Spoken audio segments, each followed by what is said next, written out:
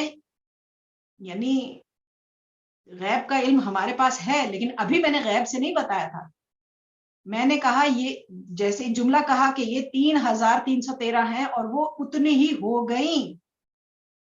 یعنی صاحب کن کو حسن مجتبیٰ کہتے ہیں، یعنی جو کہہ دے تو بات پوری ہو جاتی ہے،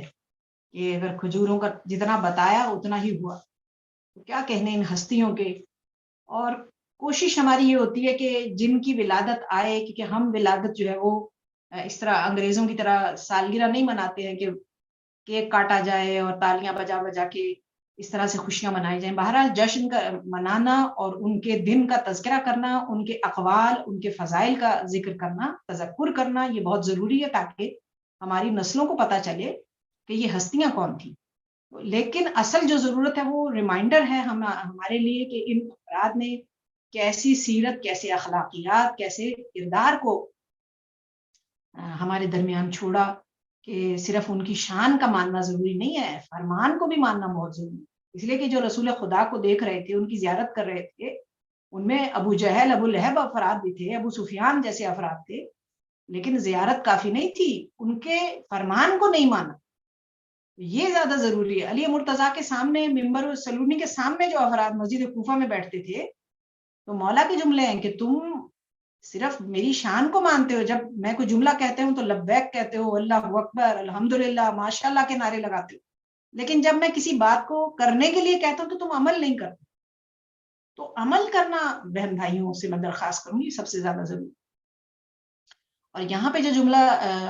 جو میں عرض کرنا چاہتی ہوں یہ کہ امام حسن مجتبیٰ کا بہت ہی پیارا قول ہے۔ فرماتے ہیں کہ کیونکہ آپ کا جو زہد ہے، جو تقوی ہے، فصاحت و بلاغت، اس کا مقام بہت بلند ہے، اور کوئی مفلس بھی کبھی آپ کے آستانے سے کیونکہ خالی نہیں گیا، اور اس کی بہت بڑی مثال ہے آپ کا دسترخوان، کہ جب بہت ہی مشہور واقعہ ہے کہ ایک مسافر مدینے کے پاس سے گزر رہا تھا، بہت زیادہ بھوک لگی ہوئی تھی، تو جب اس آیا مدینے میں تو دیکھا کہ ایک بہت ہی غریب آدمی ہے اور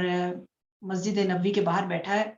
جو کی خشک روٹی گھٹنے پہ مار کے توڑ رہا ہے اور پانی میں ڈبو کے کھا رہا ہے، اتنی سخت ہے کہ وہ کھائی نہیں جا سکتی، پانی میں اس کو نرم کر کے پھر کھا رہے۔ اب اس کو بھوک لگ رہی تھی، اس نے کہا میں کیا کروں، مجھ سے تو یہ روٹی اس طرح کی نہیں کھائی جائے گی۔ اس نے پوچھا کہ یہاں کہیں کھانا ملے گا؟ تو اس شخص نے کہا کہ آگے چلے جاؤ، وہاں آگے حسن مجتبیٰ کا دسترخوان ہے، وہاں پہ 24 گھنٹے دسترخوان چلتا ہے، وہاں پہ آپ کو تازہ کھانا مل جائے گا، وہاں سے کھا لیجیے۔ اب ایک مرتبہ جب یہ پہنچا، امام حسن مجتبیٰ نے خوش آمدید کہا، اس کو بٹھایا اور کھانا اس کو دیا۔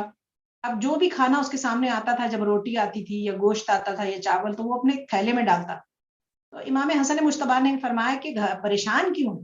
یہ دسترخوان تو 24 گھنٹے چل رہا ہے، ابھی کھا لے، بعد میں دوبارہ آ کے کھا لینا۔ اس نے کہا نہیں، میں اپنے لیے تھیلے میں کھانا نہیں ڈال رہا، جس انسان نے مجھے اس دسترخوان کا راستہ بتایا وہ اتنا غریب ہے، اتنا مفلس ہے، میں اس کے لیے کھانا لے کے جا رہا ہوں۔ کہا اس کی کوئی نشانی بتا۔ کہا کہ ان کے پاس سے ایسی خوشبو آ رہی تھی جیسے آپ کے پاس سے آ رہی۔ اللہ! مولا کی آنکھوں میں آنسو آئے، فرمایا کہ وہ میرے بابا علی مرتضیٰ ہیں، یہ دسترخوان انہی کا ہے جو میں اپنے نام سے چلا رہا ہوں۔ تو کہا کہ اتنا دسترخوان ہوتے ہوئے اتنا کھانا، تازہ کھانا، گرم گرم اس کے باوجود بھی وہ جو کی خشک روٹی کھا رہے ہیں. فرمایا کہ وہ اختیار کیے ہوئے ہیں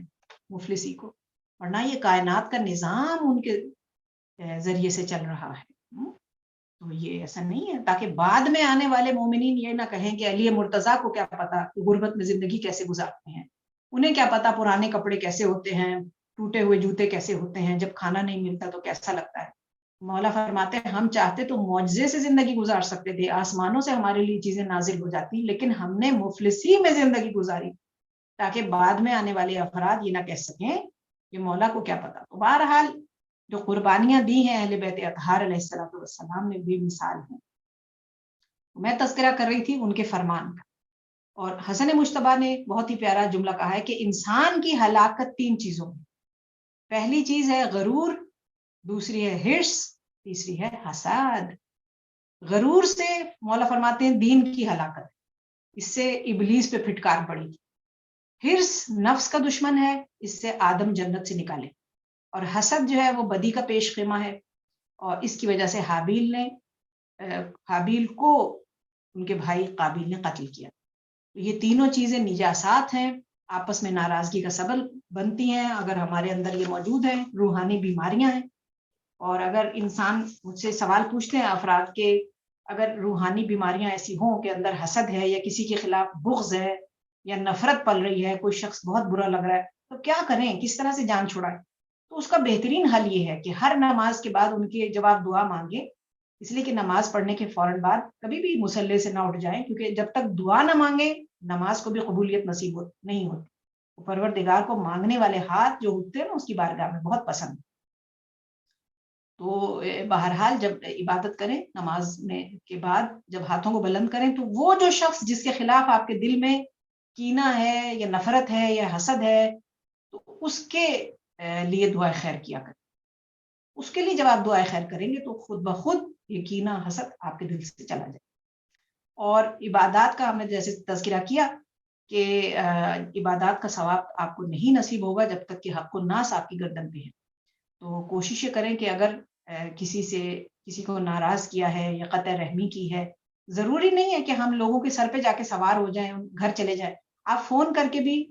لوگوں سے سلام دعا تک رکھ سکتے ہیں، اپنے آپ کو خیریت پوچھ سکتے ہیں. اور یہاں تک بھی پروردگار عالم کہتا ہے کہ ضروری نہیں ہے کہ اگر تم نے کوئی گناہ کیا ہو پھر ہی تم توبہ کرو، اس لیے کہ توبہ جو ہے وہ استغفار کرنا جو ہے اس کے لیے گناہ کی ضرورت نہیں ہے. استغفار تو روح کو نکھارنے کے کام آتا ہے، کثرت سے کرتے چلے جاؤ. جیسے سورہ نصر میں ہے کہ اللہ سبحانہ تعالیٰ جو ہے وہ اصرار کرتا ہے کہ استغفار کثرت سے کیا جائے تاکہ روح میں نکھار پیدا ہو. اور یہاں آخری جملہ بس یہ ہے، آپ کے سماعت کی گوش گزار یہ کرنا چاہتی ہوں، پھر اجازت لوں کہ اس مہینے میں، کیونکہ ابھی ہم جو یہ عشرہ چل رہا ہے، پہلا عشرہ عشرہ رحمت تھا، دوسرا عشرہ مغفرت ہے، تو اس میں کوشش یہ کریں کہ ہم توبہ کی طرف آئیں. اور وہ پھر وہی بات ہے کہ توبہ کرنے کے لیے کہیں کہ بھی میں نے کون سا گناہ کیا ہے، میں نے کسی کا کیا بگاڑا ہے، میں کس بات کی توبہ کروں. نہیں، توبہ کرنے کے لیے کوئی گناہ کی ضرورت نہیں ہوتی، توبہ کرتے چلی جائیے. اس سے انسان کے اندر جو ہے وہ اس کی روح بھی طاقتور ہوتی ہے، اور جب ہم پشیمان ہوتے ہیں، ہمیں کوئی باتیں یاد آتی ہیں اور اس پہ ہم اپنے آپ کو اللہ کے حضور اگر گریہ کرتے ہیں، پشیمانی کرتے ہیں، شرمندہ ہوتے ہیں، تو ہماری توبہ جو ہے وہ سچے دل سے قبول ہوتی ہے. اور پھر ہم جناب امیر بھی علیہ الصلوۃ والسلام فرماتے ہیں کہ سچی توبہ کا طریقہ یہ ہے کہ واپس گناہوں کی طرف نہ جایا جائے. یہ کہ آج میں نے معافی مانگ لی، کل صبح پھر میں جھوٹ بولنے لگوں، پھر لوگوں کی دل دکھانے لگوں. نہیں، سچی توبہ کا طریقہ یہی ہے کہ آپ جس گناہ کی معافی مانگ لی ہے اس کی طرف دوبارہ نہ جائیں. اور جب بھی گناہ یاد آئیں اس پہ نادم ہو، شرمندہ ہوں، اور انسان افتخار نہ کرے کہ کسی نے مجھے ایک بات کہی تھی تو میں نے آگے سے 10 سنائی اور اس پہ مجھے بہت اچھا اطمینان ہے اور یہ میں نے بہت اچھا کیا. نہیں، یہ افتخار میں چلا جائے گا جو سختی سے اللہ کو پسند نہیں. گناہ پہ کبھی بھی اس طرح افتخار نہ کیا جائے. بہرحال امام حسن مجتبیٰ کا دن ہے، بہت خوش ہیں. جناب سیدہ جناب امیر علیہ السلام کو مبارکباد پیش کرتے ہیں، رسول خدا صلی اللہ علیہ وسلم کو. اور اللہ کا بہت کرم ہے ہم سب پہ کہ اس نے ہمیں یہ دن عطا کیا. بہت سے لوگ تھے پچھلے سال جو ہمارے درمیان تھے، اب نہیں ہیں. ہمارے اوپر اللہ کا خاص کرم ہے، اس کی رحمت کا کرم ہے کہ ہم ماہ رمضان میں داخل ہوئے، ان ایام سے فیض حاصل کر رہے ہیں. اہل بیت اطہار کے فضائل سننے کا موقع مل رہا ہے، عبادت کا موقع مل رہا ہے۔ اللہ سبحانہ و تعالیٰ آپ سب کو شاد و آباد رکھے، کوئی غم نہ دے سوائے غم حسین کے، اور اسی طرح سے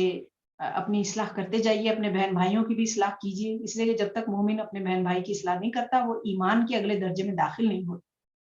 کوشش کیجیے اپنے آس پاس صفائی رکھیں، اپنے بہن بھائیوں کا، والدین کا خیال رکھیں، ہمساؤں کا خیال رکھیں، کسی کی دل آزاری نہیں ہونی چاہیے۔ اگر ہمارے خلاف کوئی شکایت کرے گا اللہ سبحانہ و تعالیٰ سے تو ہماری عبادات کو قبولیت نصیب نہیں ہو۔ بس دعا کرتے ہوئے اللہ سبحانہ و تعالیٰ اس مکتب کو بھی ترقی عنایت فرمائے، جو ہمارے لیے اتنے اچھے پروگرامز لے کر آتے ہیں، ہماری اصلاح کا انہوں نے یہ بندوبست کیا۔ ہمارے جتنے بہن بھائی پریشان ہیں اور بیمار ہیں، اللہ سبحانہ و تعالیٰ اگر یہ آزمائش ہے تو انہیں آزمائش میں پورا کرے، اور ان کو جلد ان کو شفا کاملہ و عاجلہ عنایت کرے، ان کی پریشانیوں کو دور کرے۔ اگر بے اولاد ہیں تو امام حسن مجتبیٰ کے صدقے میں ان سب کے گھروں میں ایک صالح اولاد ضرور عطا کرے، جن کے گھر جوان بچے بچیاں ان کے لیے غیب سے اچھے رشتے بھیج دے، اور زندگی میں چہارد معصومین علیہ الصلوۃ والسلام کی ہم سب کو زیارات نصیب ہوں، وقت نزا قبر میں، میزان پہ، صراط میں، برزخ میں، ہر مقام پہ جناب سیدہ جناب امیر کی شفاعت نصیب ہو، اور اس سال ہم سب کو حجت خدا امام زمانہ جل اللہ تعالیٰ فرج شریف کی زیارت نصیب۔ وآخر دعوانا ان الحمد للہ رب العالمین، والسلام علیکم ورحمۃ اللہ۔